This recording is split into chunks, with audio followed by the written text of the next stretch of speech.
Monsieur Abdoulaye Bachanier, bonjour. Bonjour. Et merci de nous recevoir au siège de l'Alliance ABT, qui est en même temps le siège du cabinet Ali Daou et également le siège de la fondation Cœur à Cœur. Vous avez accepté de nous accorder un entretien tout à fait exclusif, un entretien en exclusivité à l'équipe du quotidien Matin Libre. Nous nous en sentons honorés et vous remercions.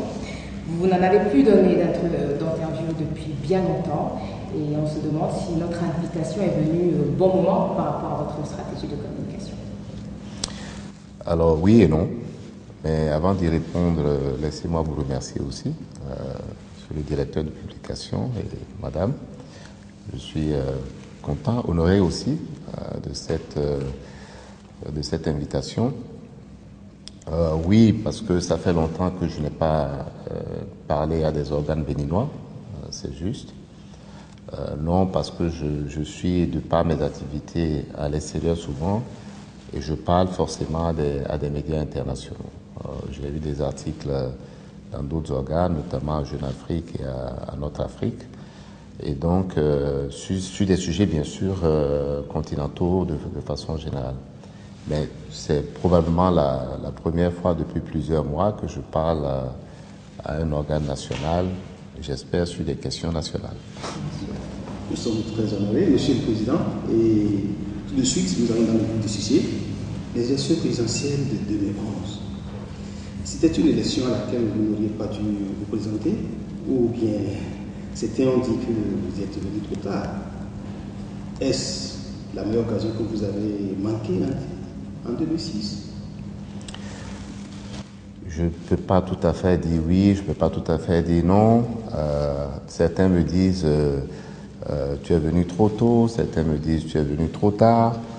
Non, je crois qu'en 2011, il fallait faire ce combat.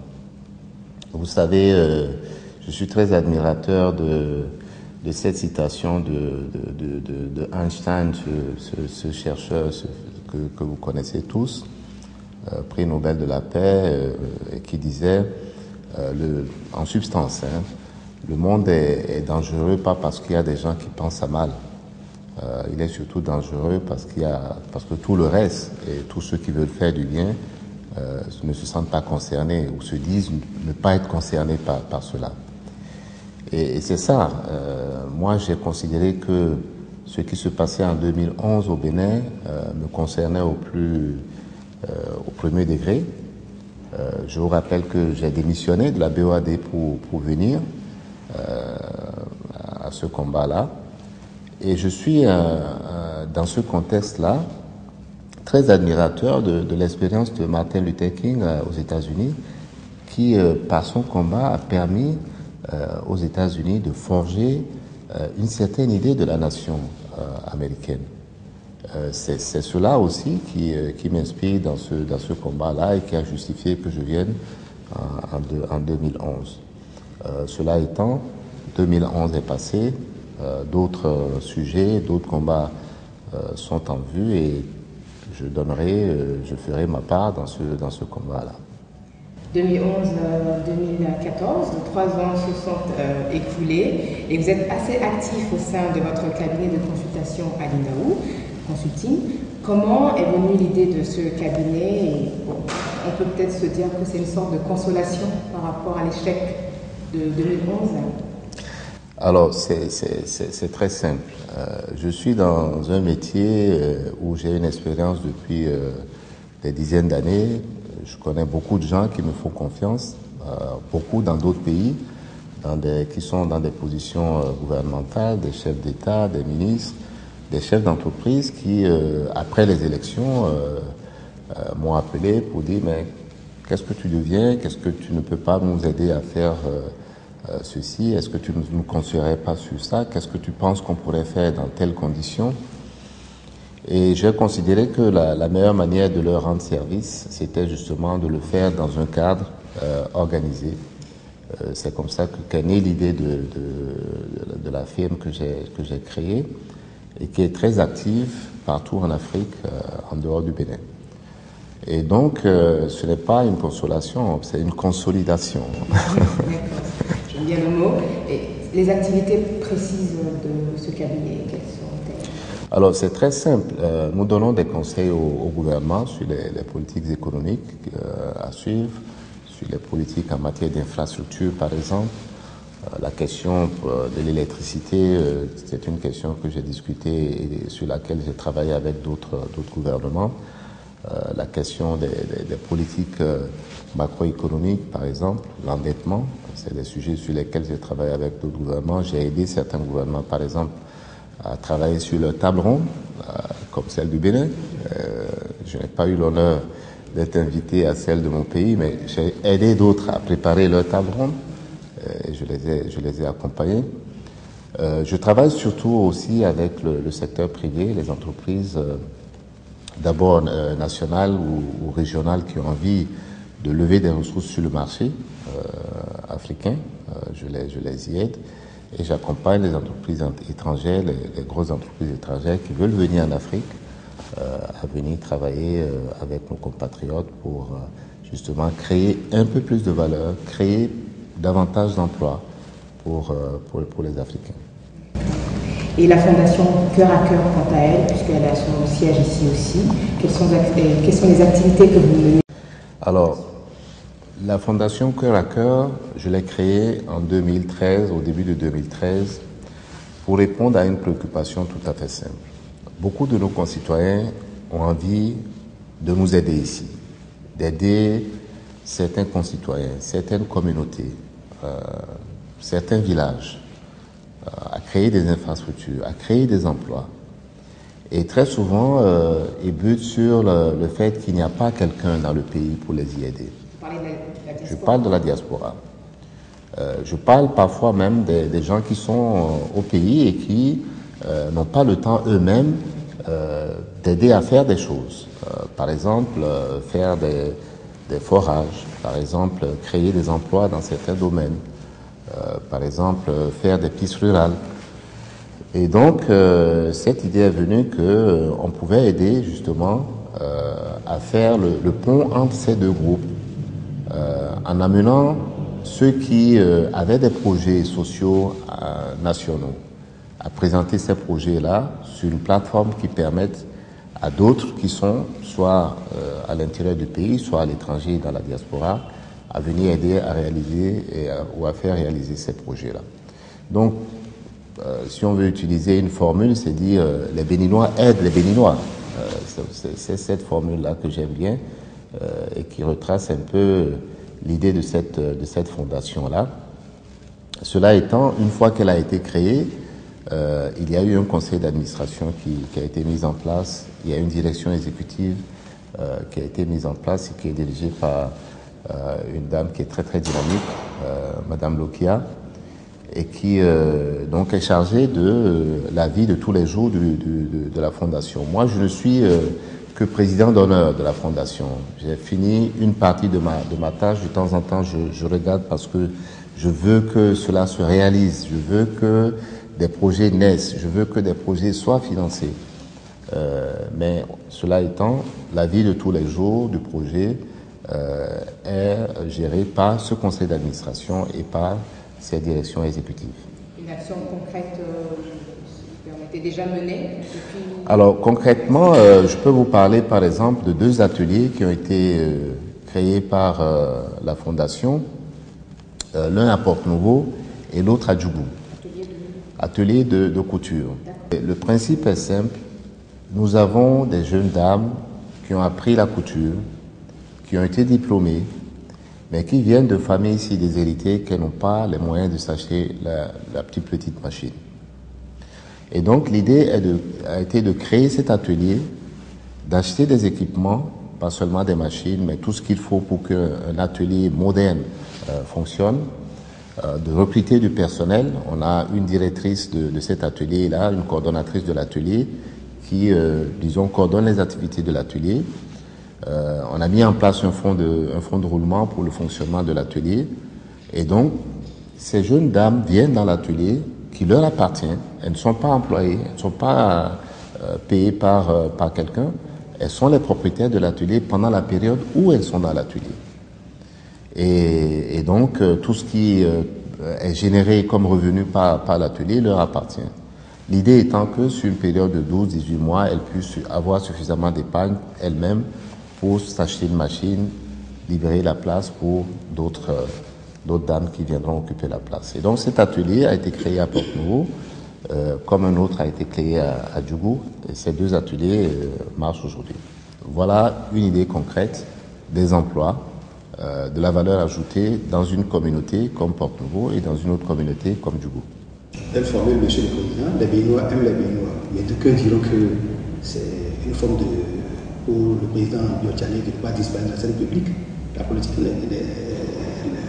c'est façon pour vous de faire la politique, Monsieur le Président.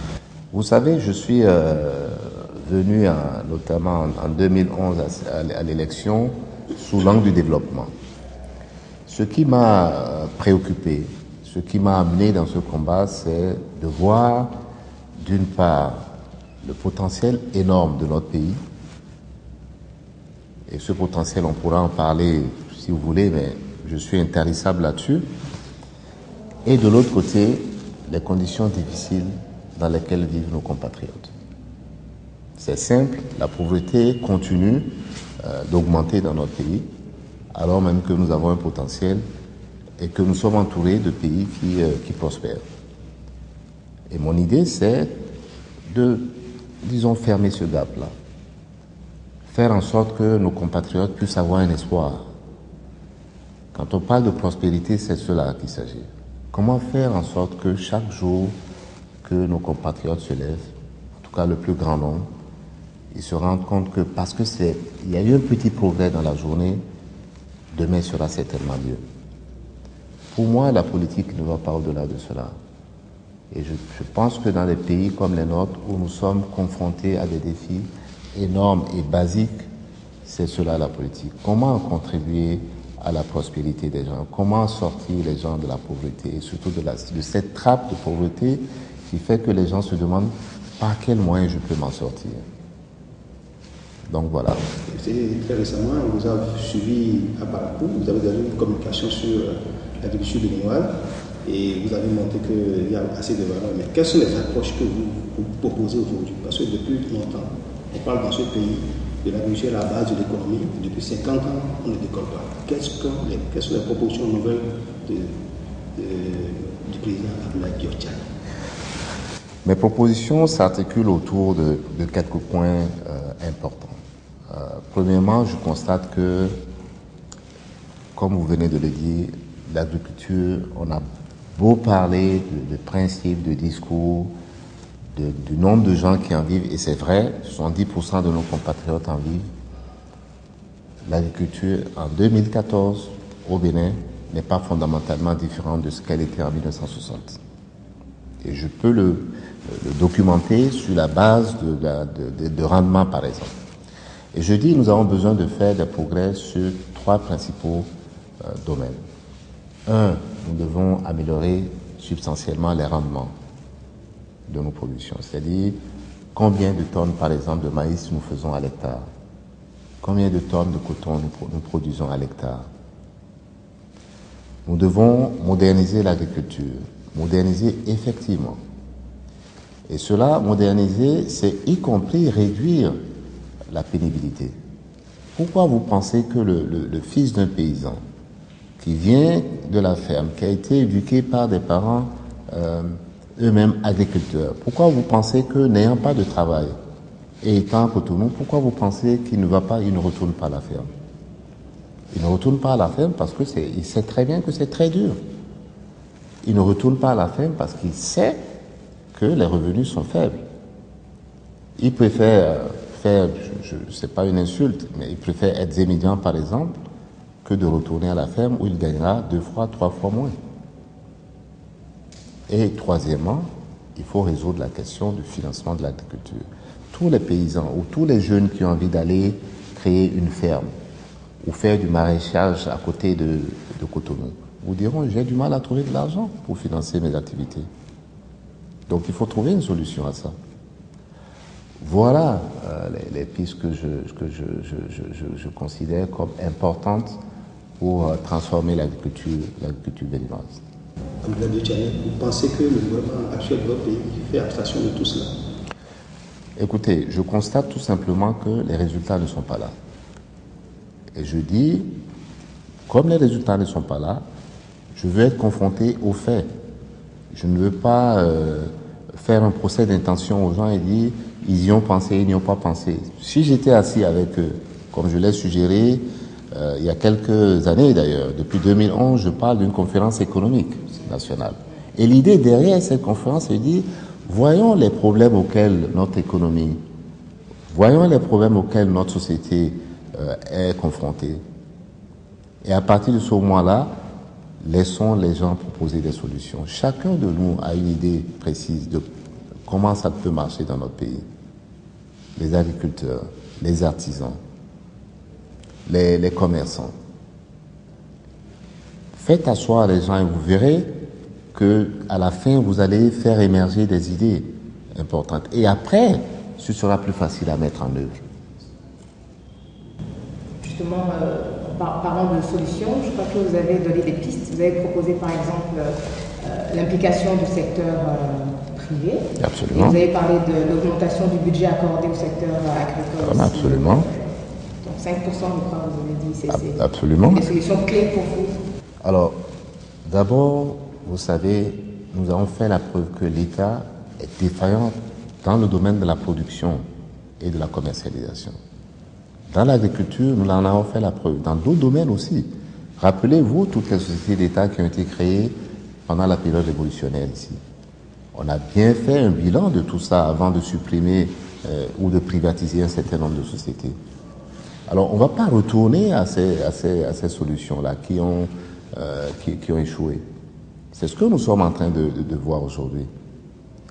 Et c'est pour ça que je dis, continuons ce que nous avons démarré de faire en 1990 en disant nous allons libéraliser notre économie. Mais aujourd'hui, on a fait aussi la preuve que le libéralisme à tout frein n'est pas ce qu'il faut faire. Il faut un certain contrôle de l'État. Donc, il faut que l'État reste dans le domaine du contrôle, de la définition de la stratégie pour tout le pays, mais aussi du contrôle a posteriori. Mais pas dans le domaine de la production, pas dans le domaine de la commercialisation. Donc, il faut laisser le secteur privé prendre encore plus cette place-là qui était là. Alors ensuite, je dis, il faut davantage de ressources financières dans le secteur pour que les paysans aient d'abord de l'argent, qu'on puisse les financer, qu'on puisse faire des infrastructures rurales. Moi, je suis fermier par hasard, j'ai une petite ferme, mais pour y aller, il n'y a pas de piste. Et c'est à ça que sont confrontés beaucoup de paysans, les pistes rurales.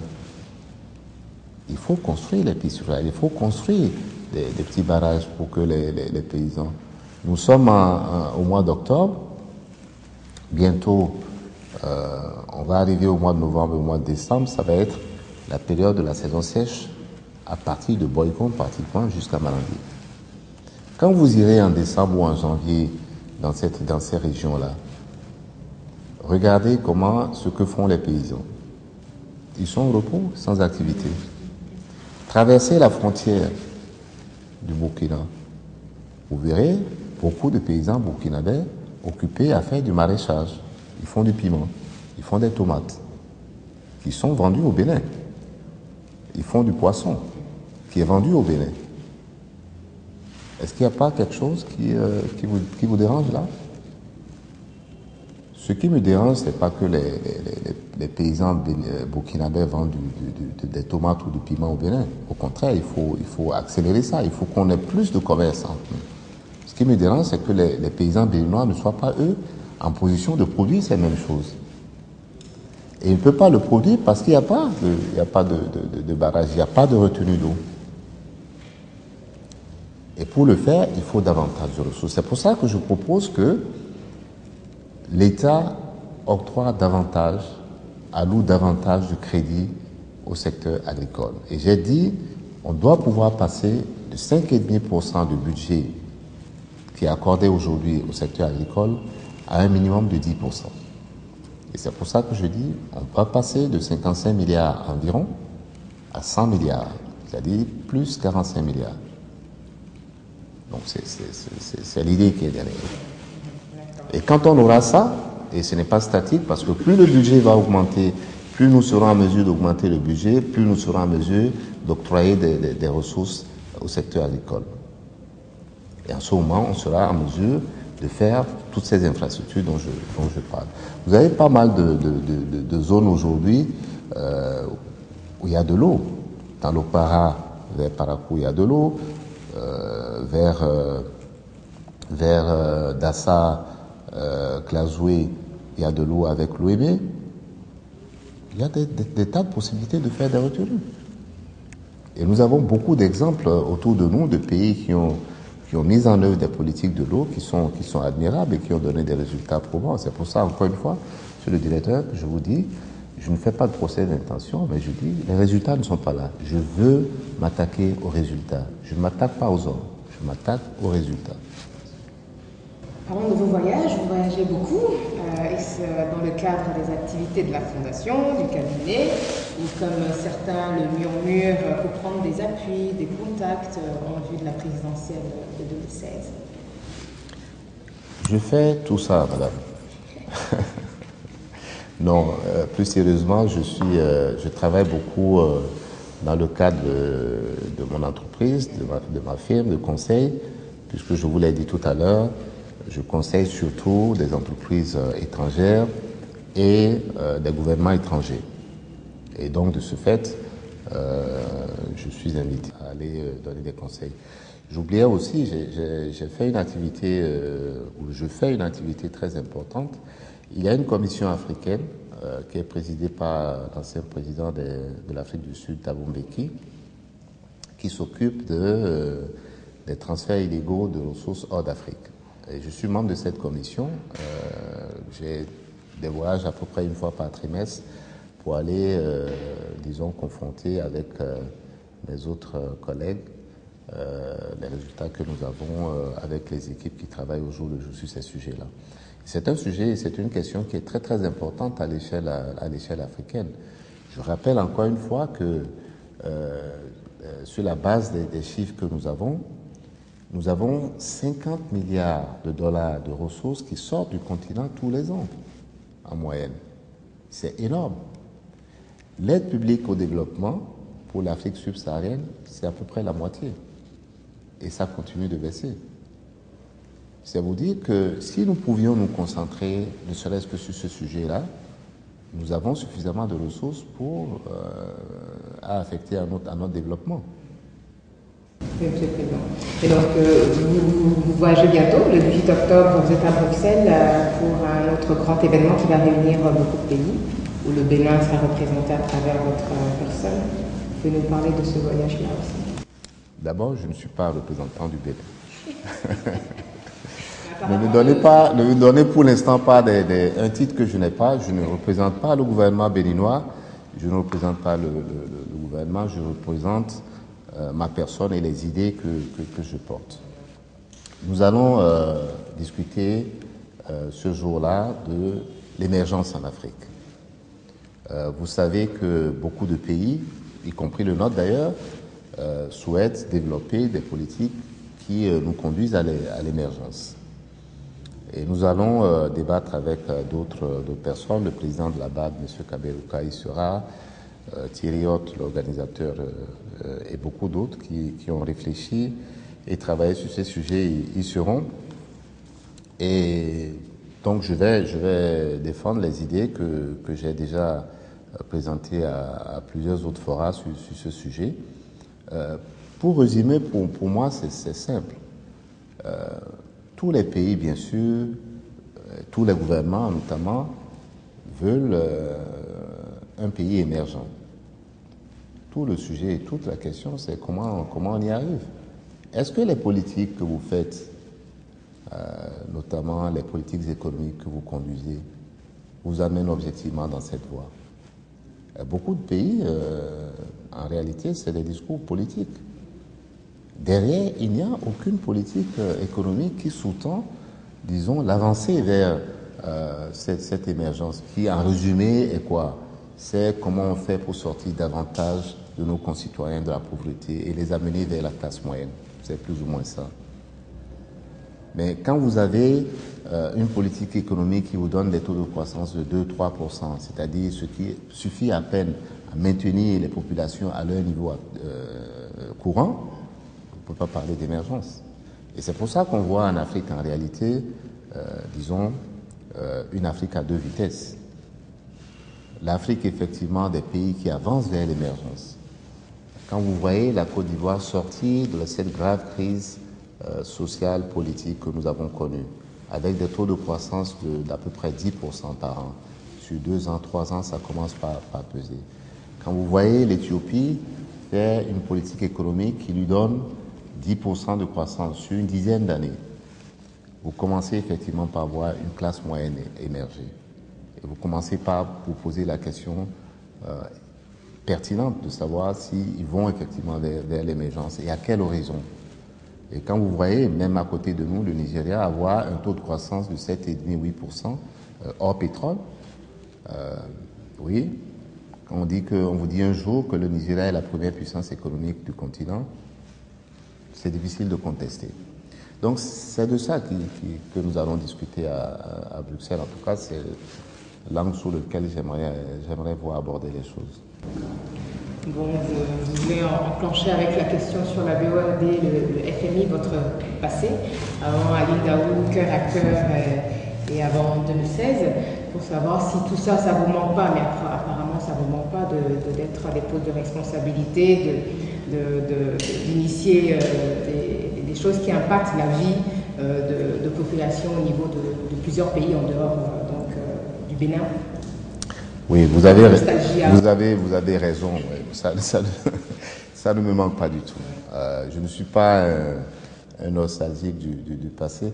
Vous savez, quand je suis allé au Fonds monétaire, en partant d'ici comme ministre des Finances, au bout de quelques semaines, mon directeur général à l'époque, qui a été par la suite président de l'Allemagne, un jour au cours d'une conversation, a dit « Mais écoute, Abdoulaye, ça ne te manque pas le Bénin ?»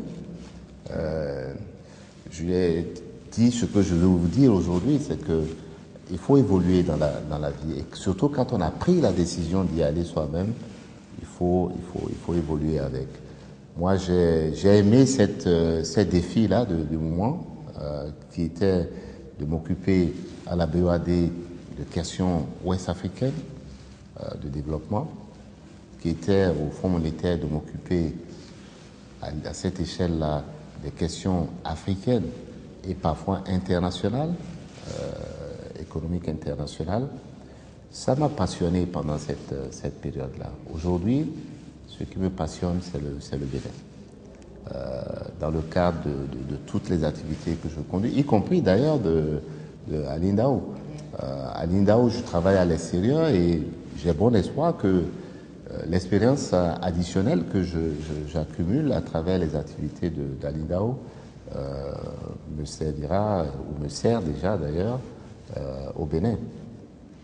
Voilà. Et concrètement, quels sont vos challenges aujourd'hui, M. le Président? Écoutez, mon défi le plus important, c'est de convaincre les Béninois que nous pouvons y arriver et que nous pouvons y arriver par nous-mêmes. Vous savez, il y a beaucoup qui ont baissé les bras, qui se disent on est désespéré, il n'y a pas de perspective, on ne peut pas s'en sortir.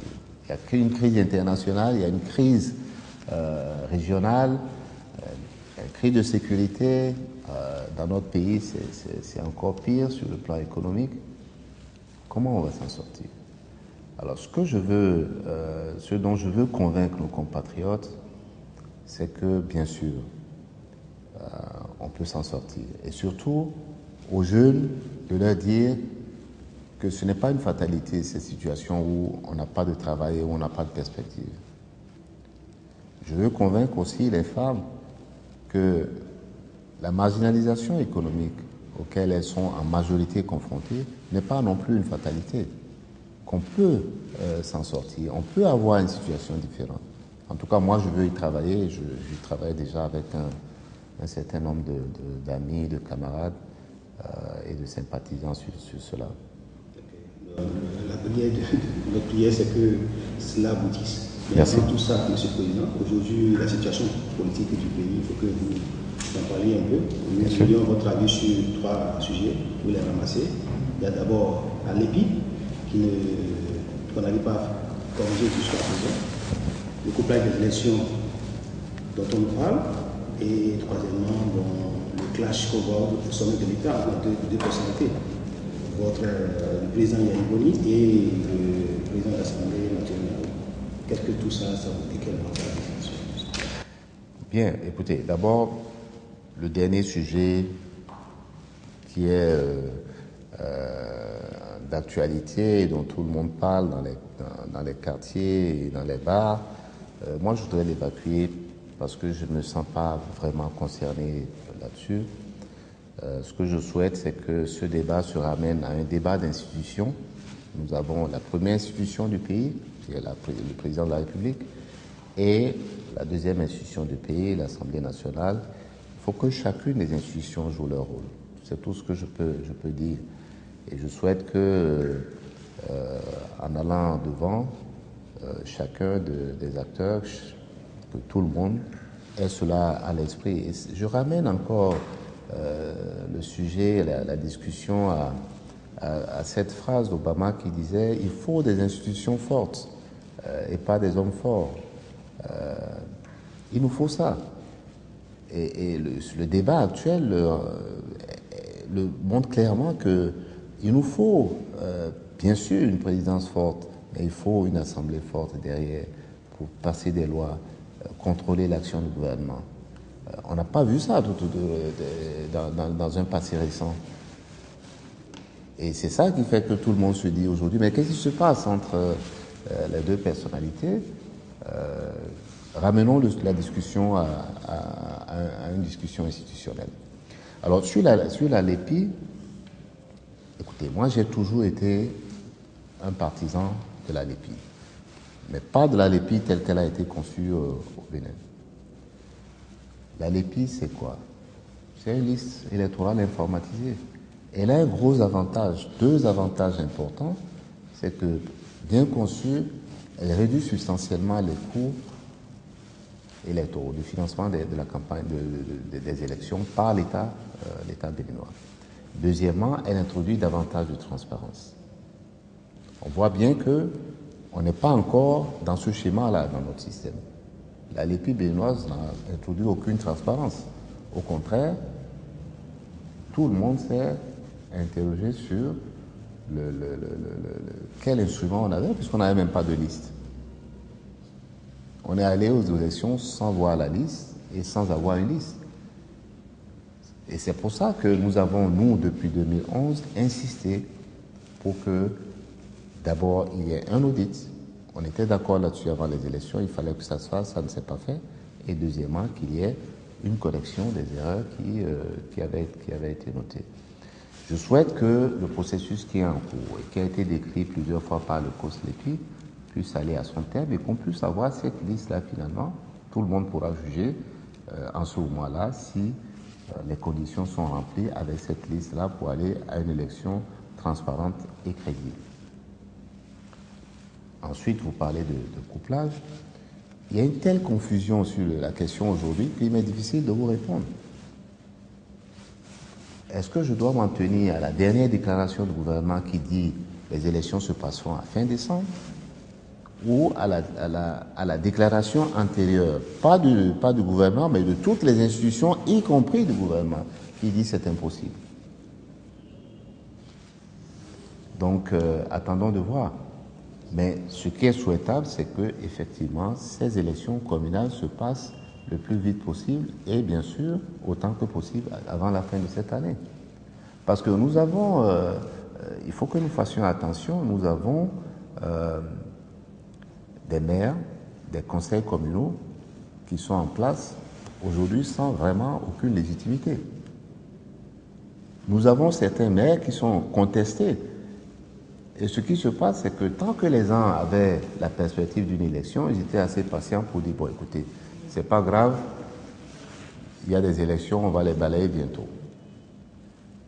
Mais maintenant, on ne sait même pas, il n'y a pas d'élection, on ne sait même pas quand aurait lieu les élections pour les... Donc vous avez des comptes. Et vous avez vu l'autre jour ce qui s'est passé, c'est quoi? C'est à Gbaïzou, où les gens ont démis un maire. Il ne faut pas qu'on crée des situations pour que partout les gens aient envie de passer par des situations illégales pour démettre les maires ou pour les défier. Bon, j'aimerais poser une question par rapport au site de l'Alliance ABT. C'est bien le site de l'Alliance ABT. Le siège, oui. C'est une phrase qui m'interpelle. Nous avons la solution, nous sommes la solution. Bien sûr. La solution pour 2016, la solution à quoi? La solution de nos problèmes. Nos problèmes, ils sont actuels. Ils vont pas, ce n'est pas en 2016 que nous aurons ces problèmes-là. Ils sont là aujourd'hui. Je prends banalement le problème de l'électricité. L'autre jour, j'ai fait une déclaration qui a été reprise par certains médias. J'ai dit, 5 ans après 2016, nous allons résoudre tous les problèmes d'énergie électrique au Bénin. 5 ans après 2016. J'aurais pu dire, aujourd'hui, si j'étais là, dans 5 ans, on va résoudre les problèmes électriques du Bénin. Mais je ne suis pas là. Donc vous pensez être là en 2016? J'espère. Et que grâce à vous, dans les 5 ans, les problèmes seront réglés? Les problèmes électriques sont courants. Et je vous dis, en 5 ans, on peut les résoudre. Et quand je dis ça, je dis, j'ai la solution à ce problème. Et ensemble, avec ceux qui sont partis à ce problème, nous avons la solution et nous sommes la solution à ce problème. Voilà l'explication et j'espère que je vous ai convaincu. Monsieur le Président Abdoulaye Diallo, merci de nous avoir accordé cet entretien. Nous en sommes vraiment ravis.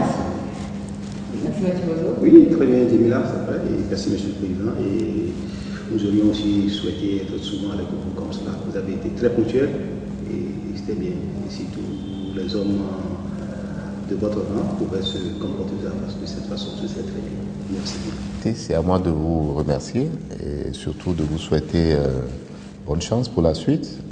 Vous êtes nouveau dans le monde des médias et je souhaite que non seulement dans quelques mois, quelques années, on puisse célébrer de bons anniversaires, mais que vous fassiez une place de plus en plus grande dans ce monde-là. Je vous souhaite bonne chance donc. Merci, Monsieur le Président. Merci.